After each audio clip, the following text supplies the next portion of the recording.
Hello YouTube, this is Canadian singer-songwriter Jesse Ferguson, and I'd like to share with you today some of my experience and some of my tips for better songwriting, especially geared towards those who may be new to songwriting or who want to get more polished in that regard.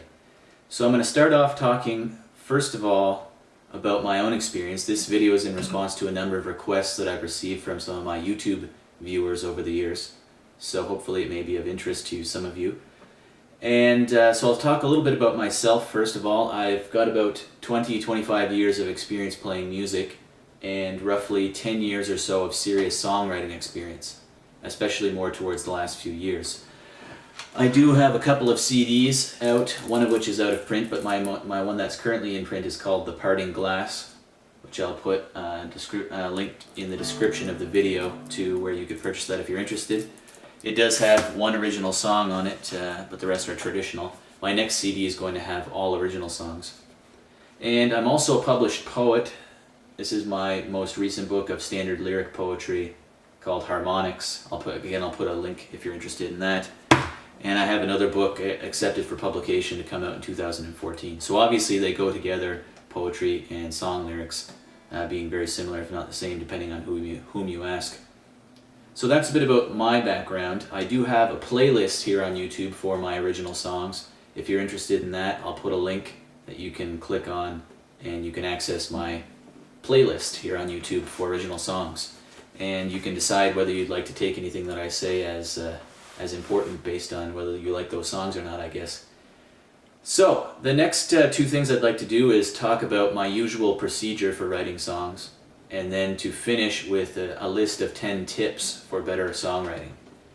Some of which may be a little bit obvious if you're already experienced in songwriting, but hopefully there may be something of interest in there for you.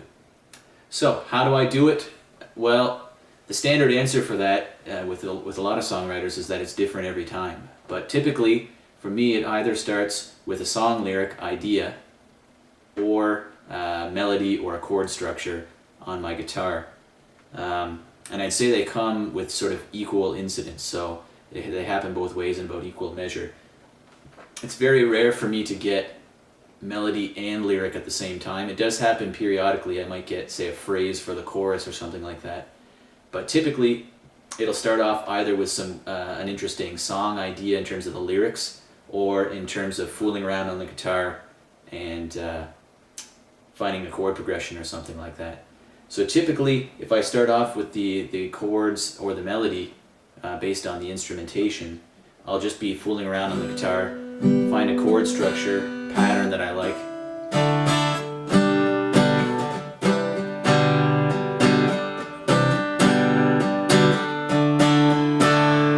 and something will sort of strike a chord, as they say.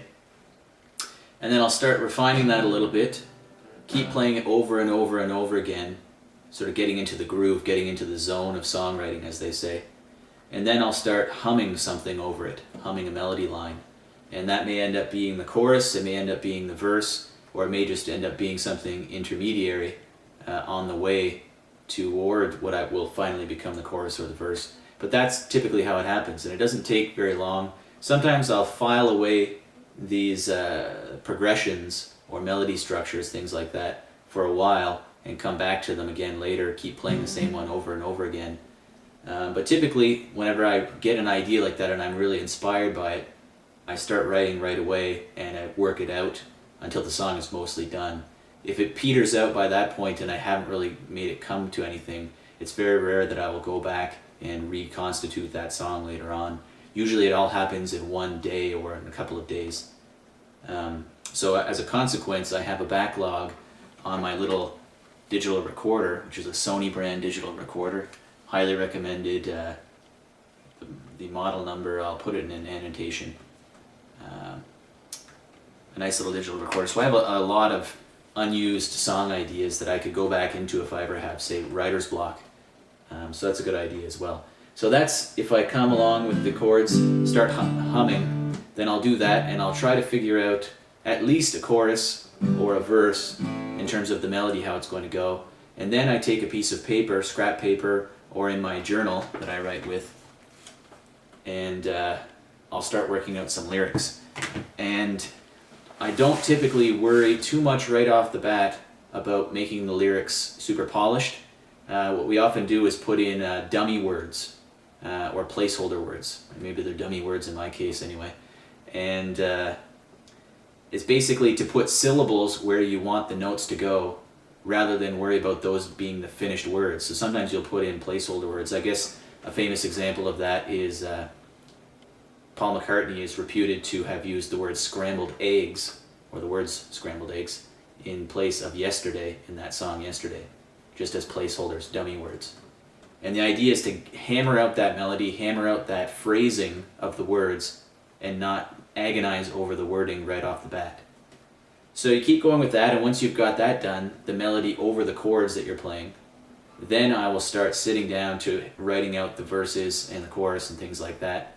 Once I've got a verse and a chorus structure down, and maybe a sort of concept for the lyrics, or a feeling or a mood, then I will hammer those out, write them down, and then work maybe on a bridge if I want to put a bridge in the song, which is that little part that comes between the standard verse-chorus structure, etc.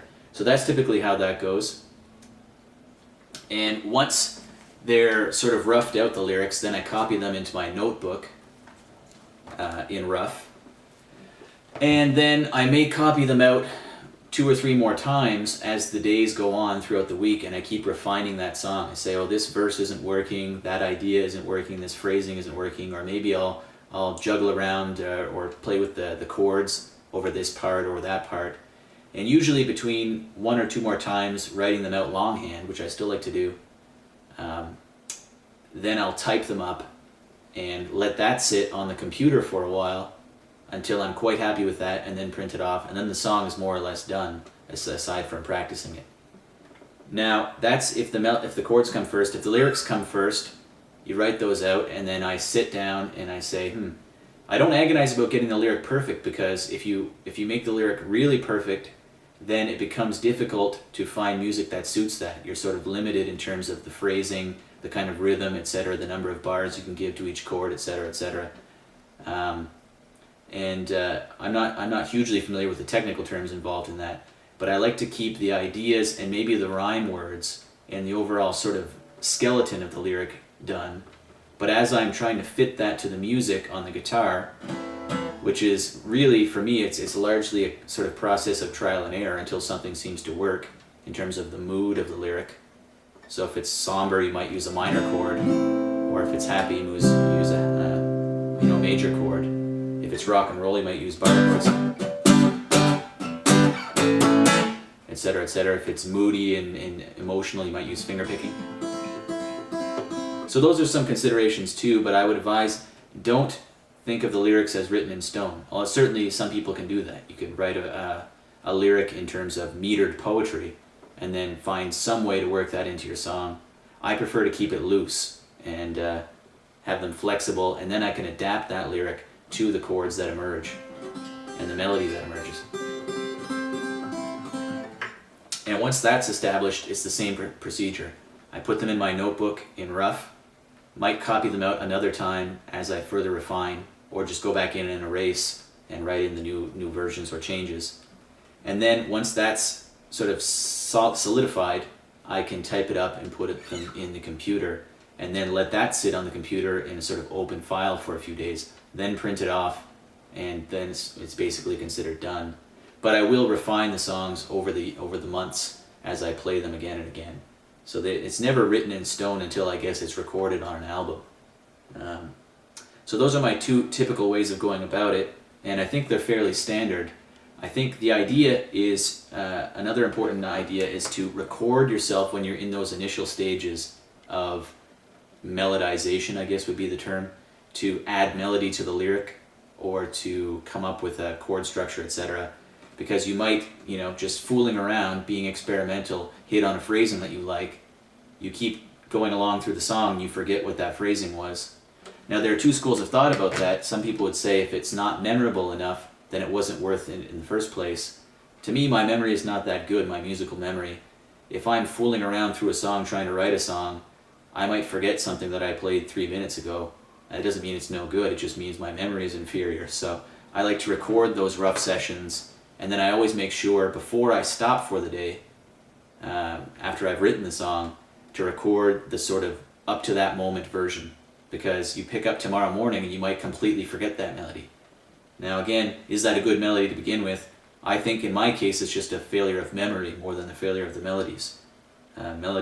Memory over melody in terms of failures. So at any rate, a good investment. You can probably have something like this on your phone as well, a recorder. I like having a dedicated device that does nothing else except this. It just seems to suit my functions. Then I can upload these MP3s to the computer as a backup. So that's how I typically go about it, and I guess my procedure is not that unusual, but that's what it would look like, for instance. And so 10 tips for those who are beginning or who would like to improve.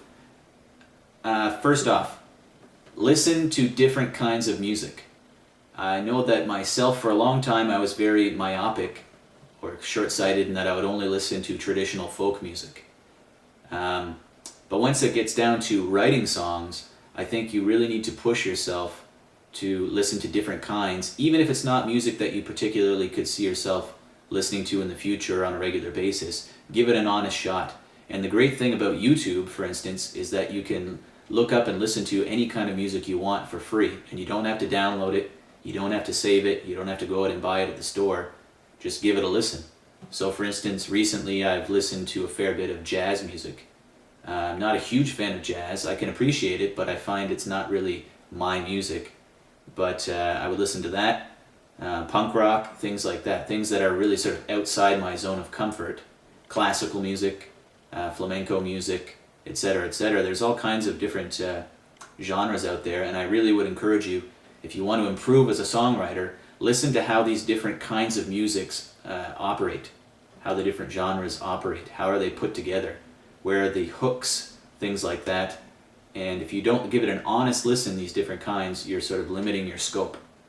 And I think great bands like the Beatles, for instance, incorporated influence, and Bob Dylan incorporated influences from all over the place. Indian music, country music, dancehall music. That's one of the reasons that Dylan and the Beatles are so great, is that they had these great diversity of influences and styles. They were always absorbing. So that's something to check out. And also in that capacity too, there are a lot of podcasts that are really great in that regard. CD Baby has a number of great podcasts that you can check out for free again, and listen to all kinds of different music that you would never hear on the radio or on Much Music or MTV. Number 2, that leads into number 2, which is to really listen to music. And I'm bad for this myself, but I put on some music and I'll be surfing the internet, reading Wikipedia, reading some blogs or whatever it is, or flipping through a magazine. But sometimes, especially if you want to be a songwriter, and I could do more of this myself, I fully admit, is just listen to the music. So sometimes I'll put it on when I'm doing my yoga exercise, closing my eyes, meditating on the music, meditating on it. That's a vastly different thing than putting it on and doing your taxes, or putting it on and cooking dinner or something like that. Really pay attention to the music. How is this, song put together? How are the harmonies structured? How does the chorus lead into the bridge? Things like that. If you don't really just shut up, stop doing anything except listen. I think that society could generally do that a lot more in terms of music. We may exalt a better caliber of musician rather than a lot of the stuff that passes on top 40. If we actually stopped and listened to the music and analyzed it. And it doesn't have to be a painful intellectual exercise. You can just feel it, but be aware of it. Where does this instrument come in? Where does that instrument come in? How do they play off each other? How does the lyric play off the melody and things like that? It can actually be quite a lot of fun. I like doing it with an iPod, and sometimes maybe just sit down and listen to one song in the dark even. Listen to your favorite song on an iPod or on headphones in the dark.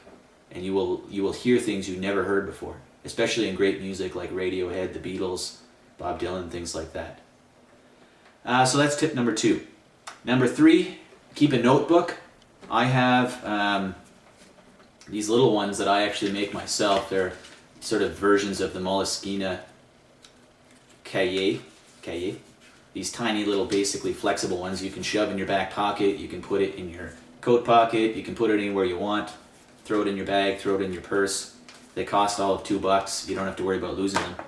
I also use this is a Rhodia notebook. I'm a bit of a paper and pen nerd on the side. And it's about $20, but it's really high quality paper. You don't necessarily have to get one that expensive. It looks like a Moleskine, but the paper is a lot better quality. You can buy these online or in stores. I have a huge array of notebooks, but I encourage you, even if it's just a $1 spiral bound notebook, is keep all of your music notes and your songwriting notes in one place that you can go back to later if you say get writer's block and say, oh, there was an idea there that I never actually developed. Now I've got something. I highly encourage you to do that, not just on the computer, but keep a handwritten notebook. So that leads to number 4, which is always have some kind of writing instrument or some kind of piece of paper with you. Even if all that means is taking a piece of printer paper and folding it up a number of times and shoving that in your pocket somewhere. Just one piece of paper and a pen or a pencil, something like that. And I know some people will say, well, my phone, I can write things up on my iPhone. You will never be able to do that as quickly or as freely as writing something down quickly with a piece of paper and a pencil. I've yet to see it, anybody. People are always struggling with the keypad and the touchpad and this and that, or a little tiny keyboard on a BlackBerry. I wouldn't mess around with that. In the flash of inspiration that a great song lyric comes to you, you want to have the least impedance that's possible. Just get that thing down. And at least for me, you can take it or leave it. The easiest thing is a piece of paper and a pencil. Even if you're going to, say, record the audio, say, idea for a song lyric, I still think it's better to have it written down, because then you can tweak it and toy with the arrangement and things like that, whereas you can't do that with an audio file. I still think the best policy is the old-fashioned one, which is a piece of paper always with you. Keep one by the bedside, a notepad with a pen or a pencil. And if you're like me and you like to have nice pens or pencils, there are a variety of little tiny pocket pens that you can find. From the ultra cheap, which is the Pentel RSVP Mini, which you can get a pack of 5 of those for, I don't know, maybe $5, so $1 each, something like that. Really nice little pen. There's also the Zebra Mini Pencil pen set, which I think was maybe $6 for a pen and a mechanical pencil, both very pocketable, stainless steel. Those are both from Staples. This one also is from Staples Business Depot. The Fisher Space Pen, which is very pocketable. You put the cap on and you've got a full-size pen right there that writes upside down in the rain, etc. And throw that right in your bag or in your pocket. And then for those of you like me who like fountain pens, you have the Pilot Petite one. I think $4 or $5, something like that, a little fountain pen. Again, have one in every pocket of your coats. Well, not in every pocket of each coat, but one in each coat. Things like that. And obviously if you carry a bag, then that's a no-brainer. But always have something beside you, a pen and paper. Because you'll be surprised when inspiration comes. For me, it often comes whenever I'm taking my mind off of songwriting and I'm just out for a walk, lying in bed, just waking up or falling asleep. That's really irritating because you have to jump out of bed and start writing it down. But it'll come at times whenever you don't want it to come, because your mind is off of that conscious thought and is just free associating ideas and things like that. So a piece of paper and a pencil always. Number 5, if you don't know, and I assume most people watching this, if you're listening all the way through this, is learn how to play an instrument if you don't already know one. Guitar is very easy. Piano is another classic one for composing on. But if you already do know how to play a guitar, I'd encourage you to get better at it. Learn something new. Play a song by some other artist that you admire that's difficult or seems like an interesting chord structure or rhythm pattern, something like that. Figure out how to play a rap song or a dance song on your guitar, something like that. Take yourself out of that comfort zone of all the old same familiar chords that you used to play. And those will come into your songwriting. Become comfortable with brand new chords and brand new strum patterns that you've never seen before. So for instance, I was playing recently, learning how to play the Beatles,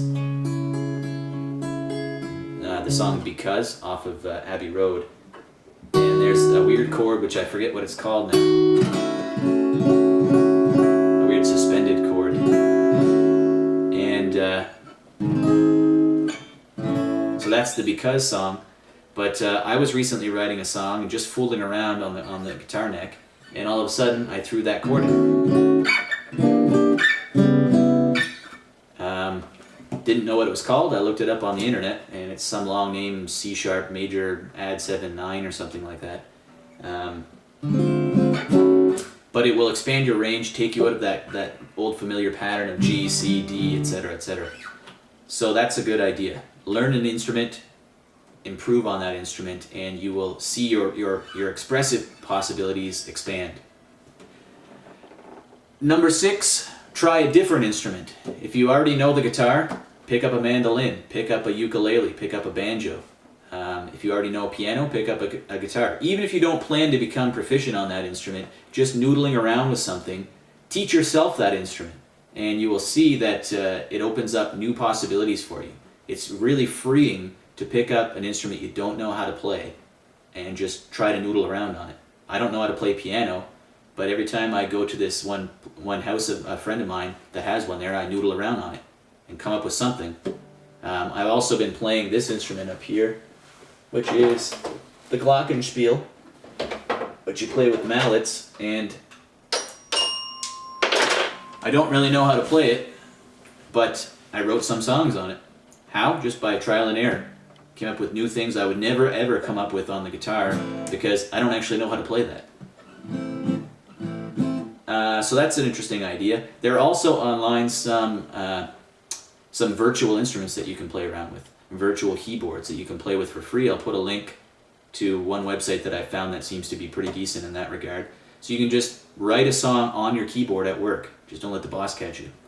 And you can also try different synthesized instruments through that website. Pretty neat for free. And that could, again, take you out of those old familiar patterns of songwriting, of, maybe trying to write songs with the same old chords, etc., etc. Okay, number 7. Don't get critical of your music until the song is all done. That's what I would say. Don't start worrying about each lyric saying, oh, that's a bad lyric, or that's a bad chord structure, or this sounds too much like somebody else. Don't let that, it'll cripple your creative ability. I think the best idea is to get in the zone of that song, and there's nothing in the world except you and that song. Your girlfriend's not there, your boyfriend's not there, the critics aren't there, other people who you might play this for at the coffee shop, nobody's there. It's just you, your instrument, and that song. Then, once the song is all hammered out in its rough form, then you put on your critic's hat and become critical of that song and say, this lyric is a cliche. That sounds too much like this one I wrote last week, etc. But if you get critical of your work too early, it'll just stifle you. And I think it's hard enough to do sometimes, but you really want to just get in the zone of that song. Go in a room where no one will hear what you're doing if need be. Go write a song out by the lake or something like that where there's no one else around to hear. You can fool around, have fun, experiment, and not worry about it being a great song. That'll sort itself out. Have fun, write the song, and don't get hard on yourself until it's done. Then you go back and tweak it to make it better. That's the best advice I would say. Number 8, read some poetry.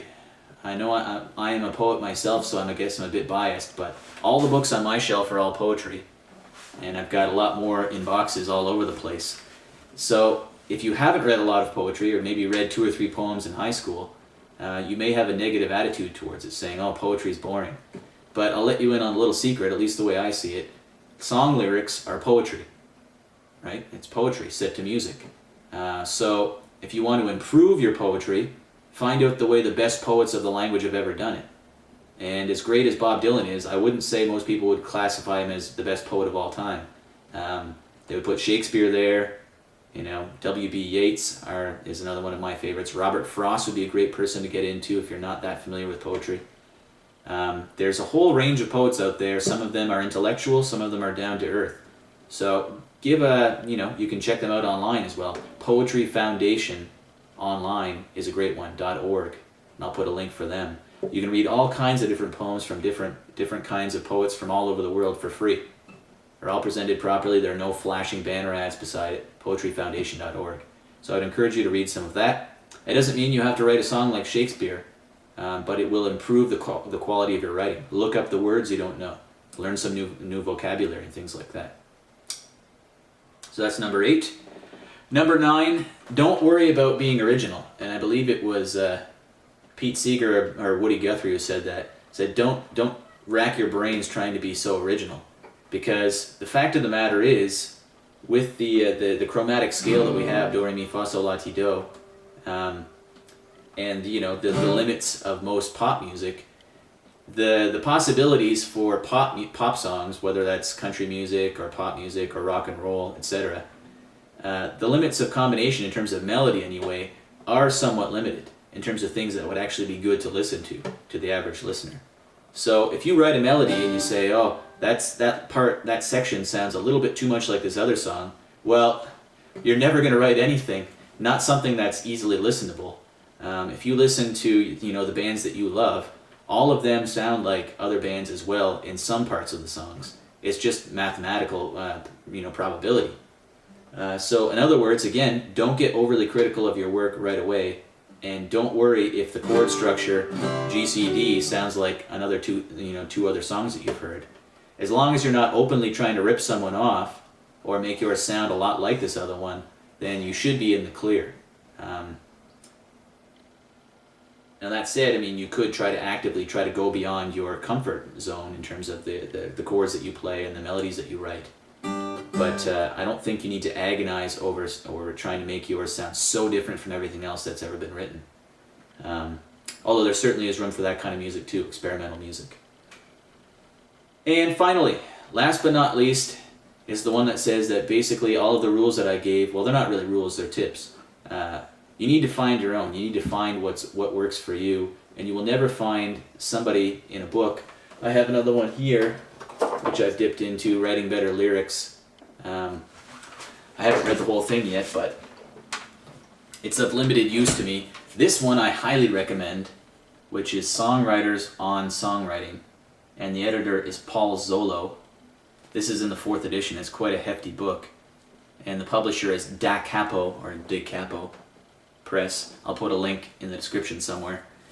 And this one collects, it must be, 70 interviews with some of the top songwriters of the 20th century. So people like Paul Simon, Neil Young, Joni Mitchell, etc. And actually, Joni Mitchell's not in there. But there are a lot of really great ones, including the people who wrote in Tin Pan Alley, the standards for Frank Sinatra and those kind of people. And so read that if you're interested, and you'll see that there are so many different approaches to songwriting, and there's no set rule. After reading all of those, these are all interviews on how those people wrote songs.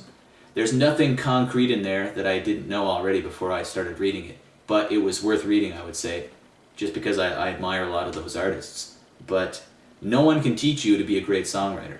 It's just practice, write. Find what works for you. Try. The one thing that I would say is worth keeping in mind as a rule is develop a system for yourself. Do it the same way every time, or at least regularize how you do things in terms of keeping records of what you do, making recordings, things like that, always having the tools that you need at hand. That's something that would be worth doing, and you'll thank yourself over and over and over again for that, having a system that works for you.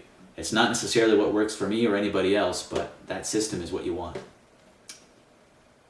So, hopefully there was something there that might be of use to you, and I hope that you'll consider listening to some of my original songs. I'm always willing to get feedback on those as well, especially if you are a songwriter yourself, or just, if you think the song's working or not. Obviously I prefer, tactful comments in that regard, but I am open to criticism. And that's it for now. If you're a guitar player and want to improve or want to learn how to play guitar or how to play mandolin, you can check out, I have tutorials on those subjects as well. And as well tips on better singing, which is something that some people might have an interest in as well. I have a tutorial on that as well. So, it's Jesse Ferguson signing off, and thanks for listening. Cheers.